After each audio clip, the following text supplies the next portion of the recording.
Hello, good morning everyone. म NSS and आउटे technician Ramesh चाहिँ म यो भिडियो बनाउन गइरहेको छु कि एनएसएस मेसिन कसरी अन गर्ने र कसरी लिक टेस्ट गर्ने र कसरी क्यालिब्रेसन गर्ने भन्ने कुरामा फर्स्ट यो बत्ती बलेको चाहिँ छैन, यसको चार्जिङ लाइन अन छ कि छैन, यो बत्ती बलेको छ भने चाहिँ अफ अन जुन अप्सन हुन्छ यसलाई अन गर्ने। यो यदि बत्ती बेला छैन यसलाई अन गर्ने। यो अन गरिसकेपछि यस्तो हुन्छ र हाम्रो यहाँ बत्ती बल्छ। अनि हाम्रो भाइटल मोनिटरलाई पनि अन गर्ने। भाइटल मोनिटर पनि अन हुन्छ, लोडिङ सिस्टम। अनि त्यसपछि यहाँ अप्सनहरू देखाएर आउँछ। हाम्रो यो अप्सन सेल्फ टेस्ट कम्प्लिट देखाइसकेपछि हामीले कन्टिन्यू गर्ने। पहिले कन्टिन्यू गरिसकेपछि हाम्रो यो अप्सनहरू देखाएर आउँछ। अब यो भाइटल मोनिटरलाई चाहिँ हामीले स्ट्यान्ड बाईमा राख्न मिल्यो। देन हामी यो सिस्टमहरू फलो गर्ने। Connecting IPS to the sport भन्छ। कनेक्टिङ आइपिएस भनेको यो हाम्रो आइपिएस भनेको जुन यो वाइ जस्तो छ नि त, यसलाई कनेक्टिङ आइपिएस भन्छ। यो चाहिँ क्लोज सर्क्युटको पार्ट हो। यसलाई हामीले चाहिँ के गर्ने त, पोर्ट टीमा चाहिँ कनेक्ट गर्नु पर्यो। पोर्ट टी भन्छ यसलाई। यो पोर्ट टी छ नि, यसलाई पोर्ट टी भनेर भन्छ। अनि यसमा चाहिँ यहाँ कनेक्ट गर्ने।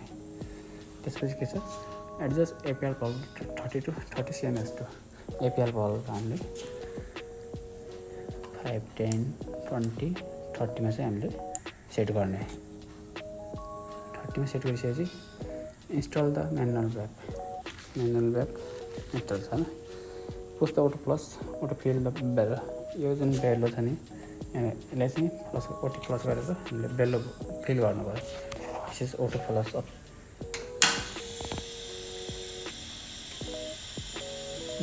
बेलो फिल भयो। त्यसपछि हामीले के गर्ने त, कन्टिन्यू गर्ने।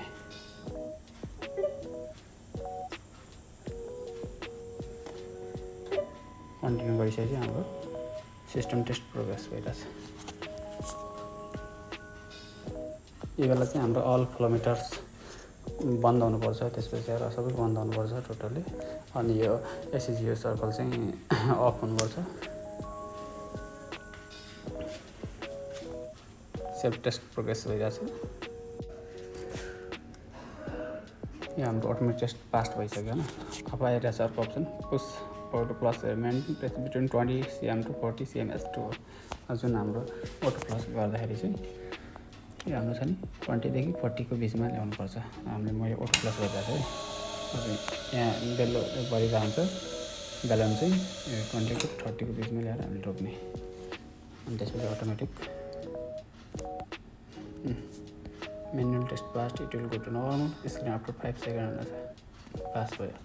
अब अझै पनि हामीले के गर्नु मिल्छ त, यहाँ अब अप्सन आएको छ क्यालिब्रेसन गर्नु मिल्यो, चेक पनि गर्नु मिल्यो। पहिले चेक गर्ने, त्यसपछि हामीले क्यालिब्रेसन गर्ने। फेरि सेम त्यस्तै टर्न अफ अल किलोमिटर, सबै हामी किलोमिटरहरू अफ गरेका छौँ। त्यसपछि connect IPS the test port connect छ। Then full fill the bellow, full fill छ। हामीले अब स्टार्ट गर्ने। सेल्फ टेस्ट भइरहेछ।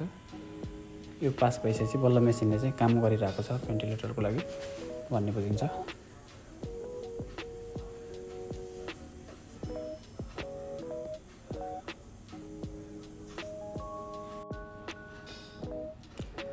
सेल्फ टेस्ट सक्सेस भइरहेछ। अब अटोमेटिक 40 ml पर मिनट। यो चाहिँ अलि रङ छ, यहाँ त्यति धेरै लिक टेस्ट चाहिँ हुँदैन।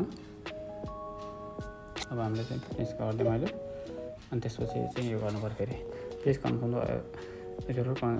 Cancel fill according to requirements. हामीले चाहिँ अब यसको रिक्वायरमेन्ट के छ त्यो गर्नु पऱ्यो। Connect IPS to test port T, ठिक छ। अनि अब चाहिँ अक्सिजन फ्लोमिटर 1.5 लिटरमा हामीले गर्नु पऱ्यो। 1.5 लिटरमा सेट गर्नु पऱ्यो। 1.5 राइट। देन हामीले स्टार्ट गरिदिनु पऱ्यो।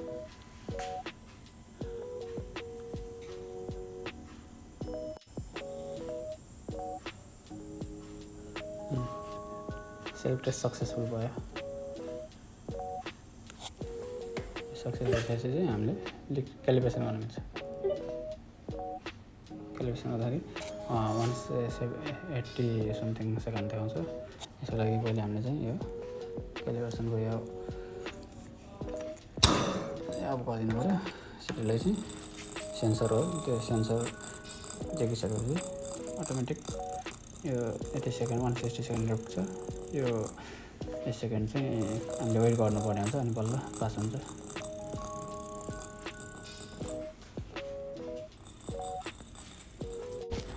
यसको अलावा अब हामीलाई एनेस्थेसिया साइडमा चाहिने कुराहरू सबै रेडी गर्नुपर्छ।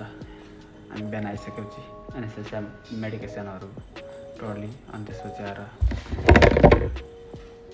फर जनरल एनेस्थेसियाको लागि different size of blood arranges of blood 3 number 4 number 2 number 1 number, then handle काम गरिरहेको छ कि छैन, सोर्स लाइट ठिक छ कि छैन, यो गर्नु पऱ्यो। Different size of marks for different age groups, then different size of attitude. त्यसपछि आएर हामीले चाहिँ चाहिने अरू एटी फिक्सरहरूदेखि लिएर different size of IV क्यानुला,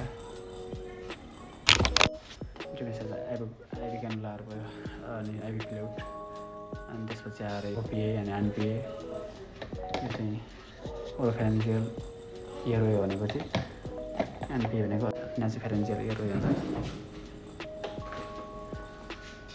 this is NPA.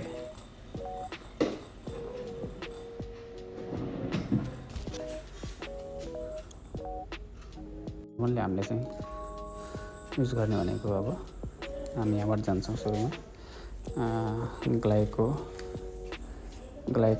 ओन्डेन, glyco त एन्टिक्लोरिनर्जिक भयो, त्यसपछि एन्टिमिटिक, अनि फेन्टानिल भयो, एनएलसिसिए इन्डक्सनको लागि केटामिन, प्रोपोफल।